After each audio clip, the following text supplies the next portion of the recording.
प्रदर्शन, प्रोटेस्ट करने का संवैधानिक अधिकार।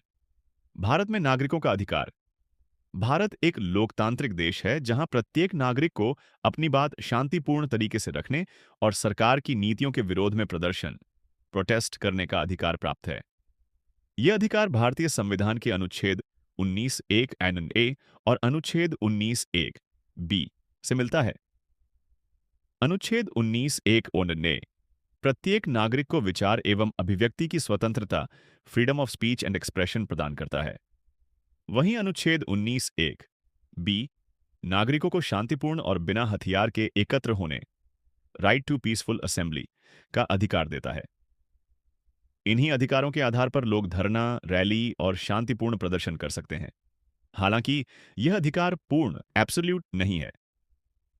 अनुच्छेद 19(2) और 19(3) के अनुसार राज्य सार्वजनिक व्यवस्था, पब्लिक ऑर्डर, देश की सुरक्षा, सिक्योरिटी ऑफ द स्टेट, नैतिकता, मोरालिटी और भारत की संप्रभुता एवं अखंडता, सॉवरेंटी एंड इंटीग्रिटी की रक्षा के लिए उचित प्रतिबंध लगा सकता है।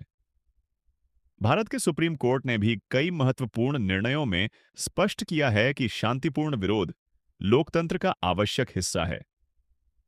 मजदूर किसान शक्ति संगठन एएमकेएसएस वर्सेस यूनियन ऑफ इंडिया 2018 मामले में न्यायालय ने कहा कि नागरिकों को शांतिपूर्ण प्रदर्शन का अधिकार है, लेकिन इससे आम जनता के अधिकारों और सार्वजनिक जीवन में अनावश्यक बाधा नहीं आनी चाहिए।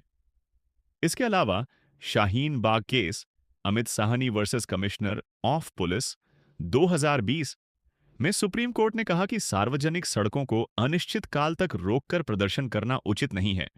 यदि किसी प्रदर्शन में हिंसा, तोड़फोड़, आगजनी या सार्वजनिक संपत्ति को नुकसान पहुंचाया जाता है, तो भारतीय न्याय संहिता 2023 तथा अन्य लागू कानूनों के तहत कानूनी कार्रवाई की जा सकती है।